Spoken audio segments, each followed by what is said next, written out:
Hello friends, Radhe Radhe. स्वागत करती हूँ आप सभी भाभी अध्यापक एवं अध्यापिकाओं का आपके अपने यूट्यूब चैनल MR क्लासेस में। देखिए फ्रेंड्स, स्क्रीन पर है आपके सामने UP TET Hindi new syllabus यानी 2021, जिसमें से फ्रेंड्स मैंने अपडेट अनुच्छेद करा दिया है। हिंदी वर्णमाला के भाग 1 और भाग 2 दोनों करा दिए हैं। वर्णों के मेल से मात्रिक तथा अमात्रिक शब्दों की पहचान भी कराती है और वाक्य रचना भी। और इन सभी टॉपिकों की लिंक फ्रेंड्स डिस्क्रिप्शन में से जाके देख सकते हैं और प्लेलिस्ट में से जा करके डाउनलोड कर सकते हैं। तो आज का टॉपिक है फ्रेंड्स हमारा हिंदी की सभी ध्वनियों के पारस्परिक अंतर की जानकारी। ठीक है फ्रेंड्स, आज का जो टॉपिक है आपके सामने, इस पर हम चर्चा करेंगे, तो वीडियो पूरा देखें और शेयर करना न भूलें। ठीक है, तो देखते हैं।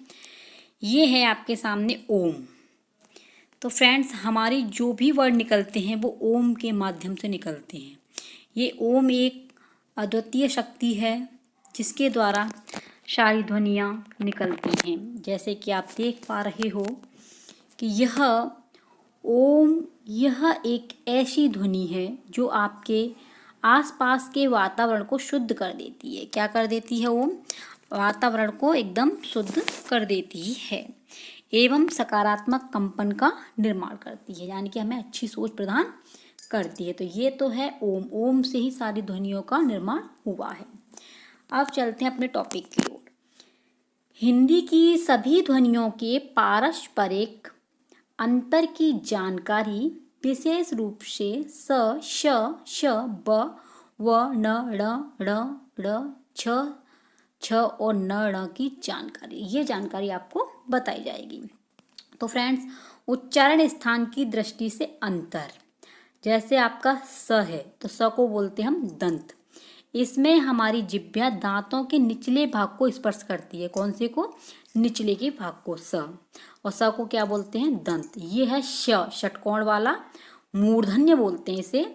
और इसे कैसे बोला जाता है? जब जीभ तालू के पीछे वाले भाग से टकराती है तो उससे जो आवाज निकलती है, क्या निकलती है?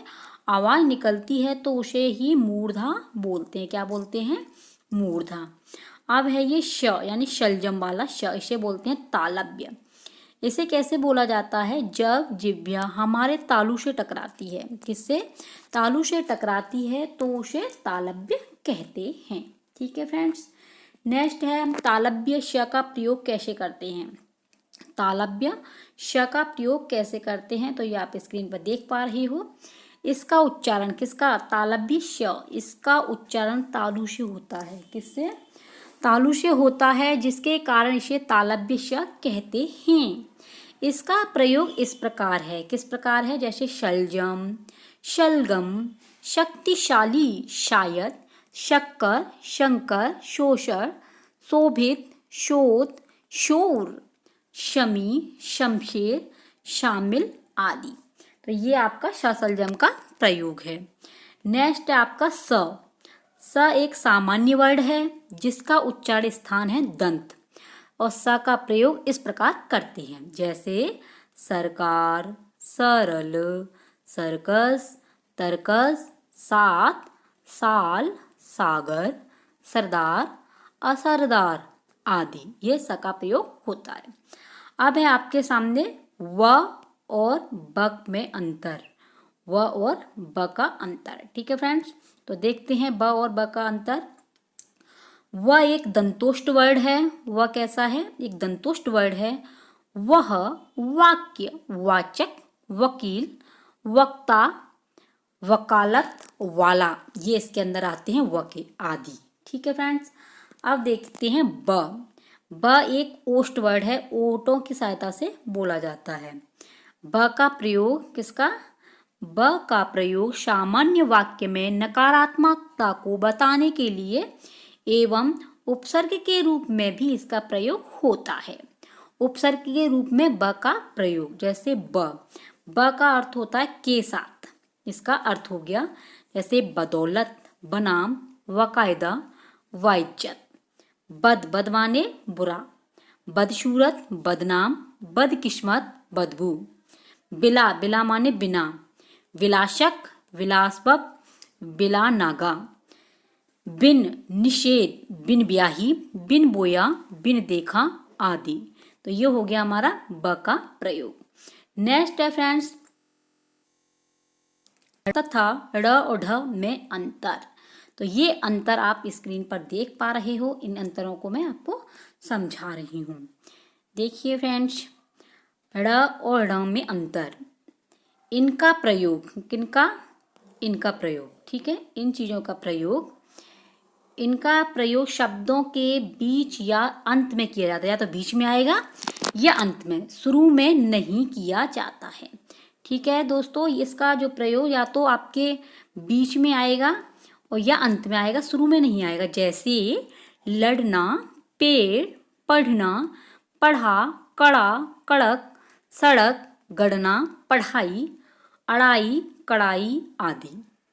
अड़ और हम में अंतर देखिए, इनका प्रयोग शब्द के शुरू में होता है। किसका, इनका प्रयोग शुरू में होता है। जैसे डगर, ये तो मैंने इसका बताया था, और इनका प्रयोग होता है डगर, डाल, डायरी, डाबर, डालडा, ढलान, ढलना, ढोलक आदि। तो समझ में आ गया होगा आपके। नेक्स्ट है ड़। ये देखिए आप इसे पंचमाक्षर बोलते हैं। जो बिंदी मैया होती है उसे एक पंचमाक्षर है, जिसका उच्चारण नाक से होता है। जैसे ण, इसका प्रयोग शब्दों के ऊपर बिंदु के रूप में होता है। अनुस्वार उच्चारण में नाक से अधिक सांस निकलती है और न या म की सी ध्वनि आती है। जैसे रंग, कंगन, कंचन, घंटा, संबंध, संबंध आदि। ये किसका है, आपका पंचमाक्षर की पहचान। ठीक है फ्रेंड्स, नेक्स्ट है आपका छ और छे में अंतर। ये आपका क्षत्रिय और ये आपका यानी कि छाता वाला, और ये है क्षत्रिय। ठीक है, इन दोनों में अंतर किस तरीके से है देखिए फ्रेंड्स, आप देख पा रहे हो अच्छी तरीके से इन्हें कैसे हम पहचानेंगे। तो जैसे इसमें दिया गया है, बनावट के आधार पर छ और छे में अंतर। छ एक स्वतंत्र व्यंजन है, जबकि छे एक संयुक्त व्यंजन है। ये अपने आप में स्वतंत्र है और ये संयुक्त व्यंजन है। छ तालव्य वर्ड है, जैसे छत, छड़ी, छात्र। और जबकि छे कंठ वर्ड है। ये छे कैसा है, कंठ और मूर्धन्य वर्ड है। इसमें हल्का क और श की मिलीजुली ध्वनि रहती है। जब आप इन्हें खुद बोलोगे तो आपकी समझ में स्वतः ही आ जाएगा। जैसे फ्रेंड्स, ये आपकी स्क्रीन पर देख पा रहे हो न और ण का प्रयोग। जी, अब आप न और ण में प्रयोग देखेंगे कि कैसे इन्हें हम प्रयोग करते हैं। तो ये है आपका ण और न में प्रयोग। न एक स्वतंत्र व्यंजन है। न कैसा है, एक स्वतंत्र व्यंजन है, जबकि ड़ पंचमाक्षर है, जो नासिक्य वर्ड है, जो नाक की सहायता से बोला जाता है। न का प्रयोग अनुस्वार के रूप में किया जाता है। जैसे निबंध, हंस, हंगामा, कंचन, दंत, अंतर, अंत, शंत आदि। ण का प्रयोग, जैसे इसका प्रयोग शब्द के बीच में होता है। जैसे प्रणाम, प्राण, प्राणायाम, प्राणी, वाणी, बाण, गुण आदि।